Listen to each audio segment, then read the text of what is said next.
Health is wealth ऐसा क्यों कहा गया है? क्योंकि पता है कि एक स्वस्थ शरीर में ही एक स्वस्थ मन रहता है। तो चाहे वो एक बच्चा हो या घर पे काम करने वाली गृहिणी हो या बाहर जाके काम करने वाले हैं, सबके लिए भी हेल्थ काफ़ी इम्पोर्टेंट होता है।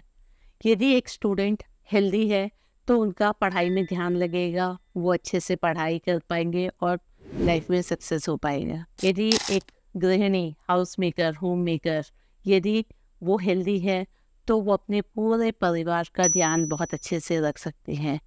एट द सेम टाइम यदि घर के जो भी बड़े लोग हैं जो अर्निंग करते हैं, यदि वो लोग हेल्दी हैं तो बाहर जाके वो अपना काम कर सकते हैं, अपना बिजनेस देख सकते हैं, अपना जॉब देख सकते हैं एंड जिससे उनको इनकम जनरेट होगा। इसीलिए कहा गया है कि हेल्थ इज वेल्थ। बट आजकल का जो ज़माना है, अभी के समय में हेल्दी पर्सन बहुत कम मिलते हैं, क्योंकि हमारा लाइफस्टाइल ऐसा हो गया है कि जिसकी वजह से हमें जो भी हम खा रहे हैं ना, हमारा फूड जो है हेल्दी फूड है एंड जिस हिसाब से हमारा वर्क प्रेशर है, हम लोग काफ़ी टेंशन में रहते हैं, डिप्रेशन में रहते हैं, जिसकी वजह से हमें बहुत सारे हेल्थ इश्यूज़ का सामना करना पड़ता है। तो अभी जो है ये हेल्थ इज़ वेल्थ को जो है हमने चेंज किया है। हमने कहा है कि अब के ज़माने में हेल्थ इंश्योरेंस जिसके पास में है वही एक हेल्दी पर्सन है। जी हाँ, हेल्थ इंश्योरेंस जो कि आजकल के ज़माने में सभी लोगों की बेसिक नीड हो गई है। तभी हर किसी को भी कंपल्सरी हेल्थ इंश्योरेंस लेना ही चाहिए। तो इसके चलते काफ़ी सारे सवाल उठते हैं कि जब हम कहते हैं कि हेल्थ इंश्योरेंस है आपके पास, तो वो कहते हैं कि क्यों हेल्थ इंश्योरेंस, हम तो हेल्दी हैं।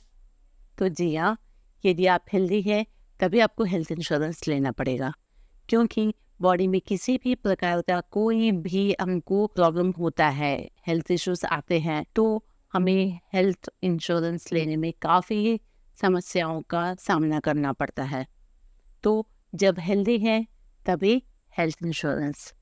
दूसरा, लोगों को क्या लगता है कि यदि वो जो है एक कम सम एश्योर्ड का हेल्थ इंश्योरेंस लेंगे तो उनको प्रीमियम कम पड़ेगा, बट ऐसा नहीं है।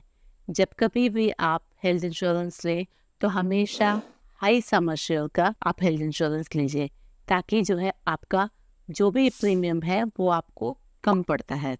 जी हाँ, हेल्थ इंश्योरेंस में आपको जितना आप हाई सम एश्योर्ड का पॉलिसी लेंगे उसकी प्रीमियम आपको उतनी ही कम पड़ती है। ओके, थर्ड पॉइंट, लोगों को लगता है कि हमारे पास में हमारा ऑफिस का दिया हुआ हेल्थ इंश्योरेंस है तो हम अभी बाहर से क्यों लें? ठीक है, बट यदि आपका जो भी आपके हेल्थ इंश्योरेंस पॉलिसी से जो आपको आपके ऑफिस से मिले हुए हैं उसका सम एश्योर्ड 2, 3 या 5 लाख से ज़्यादा नहीं होता है।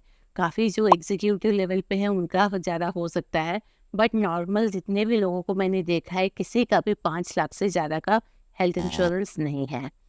तो जिनके पास में भी आपके पास 2, 3 या 5 लाख रुपए का जो भी इंश्योरेंस है, आप उसको आप वैसा ही रहने दीजिए एंड आप जो है इसमें एक डिडक्टेबल करके भी एक ऑप्शन है कि जहाँ पे आप एक नया हेल्थ पॉलिसी ले सकते हैं, जिसमें कि आपके ऑफिस का जो भी सम एश्योर्ड है आप डिडक्ट करने के बाद में जो भी उससे ज़्यादा यदि आपका कभी बिल बनता है तो वो क्लेम आप यहाँ से कर सकते हैं। तो आपको जो है हेल्थ इंश्योरेंस में डिडक्टेबल वाला भी आप ले सकते हैं, जो कि आपको कम प्रीमियम में मिलेगा। आपने यदि यूज़ नहीं भी किया तो कोई बात नहीं, वो वाली पॉलिसी आपकी जो है आपके काम आएगी, उसमें नो क्लेम बोनस जो है वो ऐड होते ही जाएंगे। तो आप हमेशा जो है अपना खुद का भी एक हेल्थ इंश्योरेंस लीजिए। इसके साथ साथ ये भी देखा गया है कि काफ़ी लोग ये बोलते हैं कि हमारे बैंक में जो है हमें मिला हुआ है, बैंक में हमारे पास में हेल्थ इंश्योरेंस है। जी हाँ, यदि आपके पास में बैंक का दिया हुआ या आपने किसी बैंक से आपने हेल्थ इंश्योरेंस लिया है, तो आपको हम ये बता दें कि वो आपकी इंडिविजुअल, फैमिली फ्लोटर ऐसी पॉलिसियाँ नहीं होती हैं। वो सारी होती हैं ग्रुप पॉलिसियाँ, जो कि आपको मिनिमम प्रीमियम में आपको वो लोग जो है फैसिलिटी देना चाहते हैं। But in case of any reason आपने वहाँ पे ऐसा हो सकता है कि कभी आपने उसको पॉलिसी रिन्यूअल नहीं किया, तो वो पॉलिसी आपकी जा सकती है, क्योंकि ऐसा होता है कि बैंक में कभी-कभी जो है जो भी एग्जीक्यूटिव्स होते हैं, उनका और आपका प्रॉपर कम्युनिकेशन नहीं हो पाता। जिसकी वजह से वो पॉलिसी आपकी लैप्स हो जाती है। तो इसीलिए आपको आपका खुद का एक हेल्थ इंश्योरेंस होना चाहिए।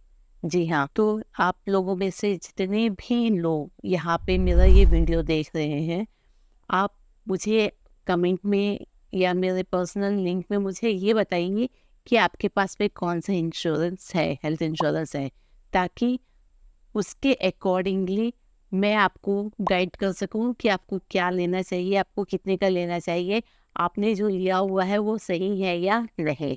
अधिक जानकारी के लिए आप हमेशा मुझसे जुड़े रहिए और आपके जो भी कमेंट्स हैं, जो भी आपके डाउट्स हैं, आप मुझे बिना झिझक के आप बताइए।